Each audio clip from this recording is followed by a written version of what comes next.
Hello बच्चों, कैसे आप सभी। मैं आशा करता हूँ आप सभी ठीक ही होंगे। आज की इस क्लास में प्रश्नावली 6.1 लेके आया हूँ। चलिए पहले हम क्वेश्चन को पढ़ लेते हैं, उसके बाद हम क्वेश्चन को सॉल्व करते चले आएंगे।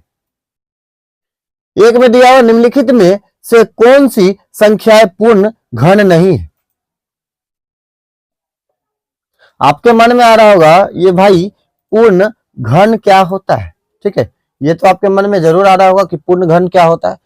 तो हम जो है आपको पहले उसको दिखा देते हैं। ठीक है, हमने उसके बारे में लिख रखा है आपको समझाने के लिए, वो आपको दिखा के फिर जो है हम क्वेश्चन को बनाएंगे लाइन बाय लाइन। पूर्ण घन के बारे में हमने लिखा है जो संख्या किसी एक पूर्णांक को 3 बार गुना करने पर प्राप्त होती है उसे पूर्ण घन कहते हैं। ठीक है, पूर्ण घन किसे कहेंगे? जो संख्या का जो है गुणांक जो है 3 बार आए। जैसे 64 हमने लिखा है तो 64 देखिए तो 4 के पारा में कितना बार में है? 16 बार में। फिर 16 कितना बार में? 4 के पारा में तो 4 बार में। तो देखिए तो ये जो है यहाँ पे क्लियर हो गया। तो यहाँ देखिए तो 3 गो आया, तो 3 में से जो है हमें एक किसी को लिखना है, वही जो है 3 अगर आ जाएगा उसका गुणांक जो है वो हमारा क्या होगा? तो पूर्ण घन होगा। चलिए अब हम क्वेश्चन 1 को बनाएंगे। यहाँ भी देखिए 400 दिया हुआ, इसका भी जो हमें क्या करना है? तो पूर्ण घन बनाना है। तो हम क्या करेंगे? 400 लिख के इसका जो है गुणनखंडन निकालेंगे। ठीक है, तो 2 बार में लगाएंगे तो क्या होगा? तो 200। फिर 2 बार में लगाएंगे तो क्या होगा? तो 100। फिर 2 बार में लगाएंगे तो 50। फिर 2 बार में लगाएंगे तो क्या होगा? तो 25। फिर 2 बार लगाएंगे, फिर 5 से लगाएंगे तो क्या होगा? तो 5। ठीक है, यहाँ देखिए तो जोड़ा पहले निकालना है। वो जो है 3 के में अगर आएगा तो वो जो है पूर्ण घन होगा, नहीं तो नहीं होगा। ठीक है, तो हमें जो यहाँ पे देखिए तो 1 2 और 3 ये जो है आ रहा है, लेकिन ये 2 जो है अकेला बच रहा है और ये जो है 2 ही है। ठीक है, इसका आंसर हम क्या लिख देंगे? यह जो है पूर्ण घन नहीं है, यह नहीं है। ठीक है, चलिए अब यहाँ पे आते क्वेश्चन 2 में। क्वेश्चन 2 में दिया हुआ है 342। ठीक है, तो 342 का जो हमें क्या करना है? तो इसका जो है पहले अभाज्य गुणनखंड निकाल लेना है। तो 2 से लगाएंगे तो कितना आएगा? तो 171। अब जो है 2 से नहीं जाएगा, 3 से लगाएंगे तो 57। 3 से लगाएंगे तो क्या आएगा? तो 19 आ जाएगा। ठीक है, तो 19 आ गया। तो यहाँ भी देखिए तो क्या है, ये 2 जो है अकेला है, ये 3 जो है डबल है, ये जो है एक अकेला है। लेकिन इसका क्या चाहिए था? 2 भी 3 बार चाहिए था, ये भी 3 बार, ये भी 3 बार, लेकिन अलग अलग ये जो है अकेले है, कोई ज्वाइंट में है, कोई फिर अकेले है। तो इसका भी आंसर क्या होगा? तो लिख देंगे नहीं होगा। ठीक है, चलिए क्वेश्चन 3 में देखते हैं। क्वेश्चन 3 में दिया हुआ है 68,600। ठीक है, 68,600। इसका भी जो हम क्या करेंगे? पहले अभाज्य गुणनखंड निकाल लेंगे। 2 बार में लगाएंगे तो 34 300। फिर 2 बार में लगाएंगे तो 17 150। फिर 2 बार में लगाएंगे तो क्या होगा? तो 85 75। अब 2 से नहीं जाएगा तो 5 से लगाएंगे तो 17 15। फिर 5 से लगाएंगे तो आएगा 243। अब जो है 7 से लगाएंगे तो आएगा 49। फिर जो है 7 से लगाएंगे तो 7। ठीक है, यहाँ देखते हैं तो ये 3 जो है जॉइंट में है, ये 7 भी जॉइंट में, लेकिन ये देखिए तो 2 ही बार, ये भी 3 बार चाहिए था, तो ये भी क्या होगा?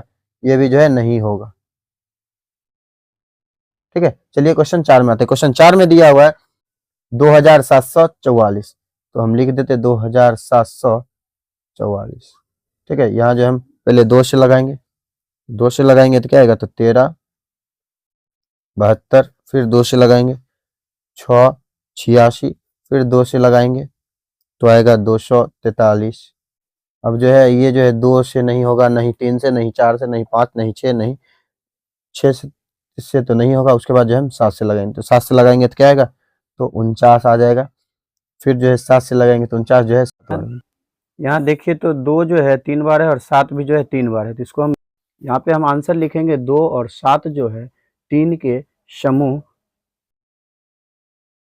समूह में है। तो इसका चलिए ये जो है इसका आंसर हो गया। अब चलिए क्वेश्चन 5 की तरफ चलते हैं। क्वेश्चन 5 में दिया हुआ है 800। चलिए 800 को लिख के उसको जो हम बनाते हैं अभाज्य गुणनखंड। ये जो है अब 2 से खाएगा, 2 से जो है 400 आ जाएगा, 2 से फिर खिलाएंगे तो 200, फिर 2 से खिलाएंगे तो 100, फिर 2 से खिलाएंगे तो 50 हो जाएगा, फिर 2 से खिलाएंगे तो 25 हो जाएगा, फिर 5 से खिलाएंगे तो 5 हो जाएगा। ठीक है, और यहाँ पे हम पाते हैं कि 2 जो है 3 के समूह में, और 2 फिर जो 2 है ये 2 ही है, और 5 भी जो है 2 ही है। तो इसका आंसर हम लिखेंगे तो इसका आंसर होगा नहीं होगा। चलिए अब क्वेश्चन 6 को पढ़ते हैं। क्वेश्चन 6 में दिया हुआ है 46,656 का जो है हम अभाज्य गुणनखंड निकालेंगे। तो चलिए अब हम इसको पहले लिख लेते हैं अभाज्य गुणनखंड के सुटेबल में, अब फिर इसका जो है गुणनखंड निकालेंगे। तो 2 से फिर लगाएंगे तो आएगा 23,000, लिख के फिर लिखेंगे 328। ठीक है, तो चलिए अगर 2 से लगाएंगे तो 11,664, फिर 2 से लगाएंगे तो आएगा 5,832, फिर 2 से लगाएंगे तो हमारा आ जाएगा 2,916, फिर अगर 2 से लगाएंगे तो आएगा 1,458, फिर अगर हम 2 से लगाएंगे तो आएगा 729, 3 से लगाएंगे तो फिर आ जाएगा 243, फिर अगर 3 से लगाएंगे तो आ जाएगा हमें 81, फिर अगर जो है हम 3 से लगाएंगे तो 27 आ जाएगा, फिर अगर 3 से लगाएंगे तो 9 आ जाएगा, फिर उसके बाद 3 से लगाएंगे तो 3 आ जाएगा। यहाँ 2 जो है 3 के समूह में है, और फिर 2 जो है 3 के समूह में है, फिर ये 3 जो है ये 3 के समूह में, फिर 3 जो है 3 के समूह में। तो हम इसका जो है आंसर ऐसे लिखेंगे, आंसर लिखेंगे पूर्ण घन या जो है होगा। ठीक है, तो चलिए अब हम क्वेश्चन आगे का देखते हैं। क्वेश्चन 7 में दिया हुआ है 4,08,375। चलिए इसको जो हम पहले अभाज्य गुणनखंड के सुटेबल में लिख देते हैं, उसके बाद जो हम इसको बनाएंगे। अब हम जो है इसको जब हम 3 से लगाएंगे तो 3 से लगाने के बाद आएगा 1,36,125। तो चलिए फिर 3 से लगाएंगे तो आएगा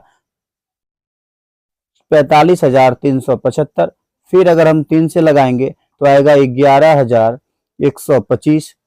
ठीक है, फिर अगर हम 5 से लगाएंगे तो 5 से लगाने के बाद 3,025, फिर अगर 5 से लगाएंगे तो आएगा 605, फिर अगर 5 से लगाएंगे तो आ जाएगा 121, फिर अगर 11 से लगाएंगे तो ये देखिए, तो 11 से लगाने के बाद क्या आएगा तो 11, फिर अगर 11 से लगाएंगे तो 1 हमें प्राप्त हो। हम की 3 जो है 3 के जोड़े में है, 3 भी जो है 3 के जोड़े में, 5 भी जो है 5 के जोड़े में है, लेकिन 11 जो है डबल ही है। ठीक है, तो इसलिए हम इसका आंसर लिखेंगे कि नहीं होगा। 7 को पढ़ते। क्वेश्चन 7 में हमें दिया हुआ है 9,000। तो 9,000 लिख के हम जो है अभाज्य गुणनखंड टाइप में जो इसको पहले लिख लेंगे, उसके बाद जो हम इसको सॉल्व करेंगे। तो चलिए अब हम लिखते हैं। तो लिखने के बाद जो है पहले चलिए अब हम इसको जो है 2 से लगाएंगे, तो 2 से लगाने के बाद आएगा हमें 4500, फिर अगर 2 से हम लगाएंगे तो आएगा 2250, फिर अगर 2 से हम लगाएंगे तो हमें कितना आ जाएगा तो आएगा हमें 1150। ठीक है, फिर अगर हम 3 से लगाएंगे तो 3 से लगाने के बाद आएगा 375 हमें प्राप्त होगा। तो ठीक है, तो चलिए अब हम 5 से लगाएंगे तो 5 से लगाने के बाद जो हमें 125 प्राप्त होगा, फिर अगर हम 5 से लगाएंगे तो हमें जो है 25 प्राप्त होगा, फिर अगर हम 5 से लगाएंगे तो हमें 5 प्राप्त होगा। 3 बार है, तो 2 देखिए यहाँ पे 3 बार है, और यहाँ देखिए तो गलती से लगता है कि 3 से लिखा गया, लेकिन यहाँ जो है 5 से लिखा गया, यहाँ जो हम 3 लिखेंगे। ठीक है, तो ये जो है 2 बार ही, और ये जो है 3 बार है। तो इसका आंसर हम लिखेंगे तो पूर्ण घन या जो है नहीं होगा। ठीक है, इसके आगे जब हम क्वेश्चन 2 को पढ़ते हैं, क्वेश्चन 2 में जो हमें दिया हुआ है, तो दिया हुआ है हमें वह सबसे छोटी संख्या ज्ञात करे जिसमें निम्नलिखित संख्याओं से गुना करने पर पूर्ण घन प्राप्त हो जाए। क्वेश्चन 1 में हमें दिया हुआ है 320। तो 320 को जब हम पहले अभाज्य गुणनखंड के सुटेबल में लिख देते हैं। ठीक है, तो सुटेबल में हम इस तरह जो है इसको लिखेंगे। 20 को जब हम 2 से लगाएंगे तो 2 से लगाने के बाद जो हमें आएगा 160, फिर अगर हम 2 से लगाएंगे तो कितना आएगा तो आएगा हमारा तो 80 आ जाएगा, फिर अगर हम 2 से लगाएंगे तो हमें 40 प्राप्त होगा, फिर अगर 2 से लगाएंगे तो 20 हमें प्राप्त होगा, फिर अगर 2 से लगाएंगे तो 10 प्राप्त होगा, फिर अगर 2 से लगाएंगे तो 5 प्राप्त होगा। ठीक है, तो ये जो है 3 बार मिल गया, फिर 2 जो है 3 बार है। यहाँ देखिए तो 5 जो है सिर्फ सिंगल है। ठीक है, ये 5 जो सिंगल है, यहाँ से हमें पूछा जा रहा था कि छोटी संख्या ज्ञात कीजिए। 2 5 अगर से गुना करेंगे तो हमें जो है 25 प्राप्त हो जाएगा। ठीक है, ये जो है अगर इतना मिल जाएगा तो ये क्या होगा, ये जो है पूर्ण वर्ग हो जाएगा। हम जो यहाँ पे लिखेंगे अगर इन्हें पूर्ण वर्ग, ठीक है, बनाया जाए तो इस तरह जो हमें लिखना है, इनमें 2 5 की जरूरत होगी। तो हमने देखिए तो ऊपर जो है लिख रखा है कि 5 गुने 5, तो हम अगर उसमें दो 5 लगा देंगे तो ये हमें जो है पूर्ण वर्ग पूर्णता जो है प्राप्त हो जाएगा। ठीक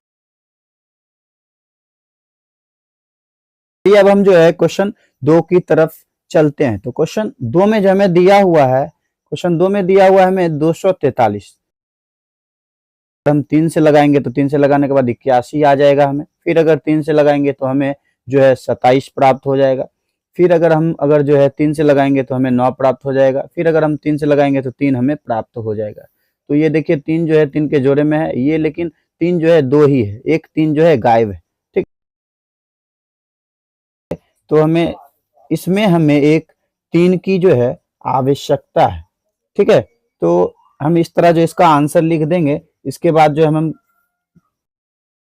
जो है क्वेश्चन 3 को पढ़ेंगे। फिर उसके बाद देखिए क्वेश्चन 3 में हमें दिया हुआ है 675। ठीक है, तो 675 को जो हम पहले अभाज्य गुणनखंड के द्वारा जो है सॉल्व करेंगे, तो इसको अगर हम 3 से लगाएंगे तो हमें जो है 3 से लगाने के बाद जो है 225 प्राप्त होगा। फिर अगर हम 3 से लगाएंगे तो 75 प्राप्त होगा। फिर अगर हम 3 से लगाएंगे तो कितना 25 प्राप्त होगा। ठीक है, तो फिर अगर हम जो है 5 से लगाएंगे तो 5 से लगाने के बाद जो हमें 5 प्राप्त होगा।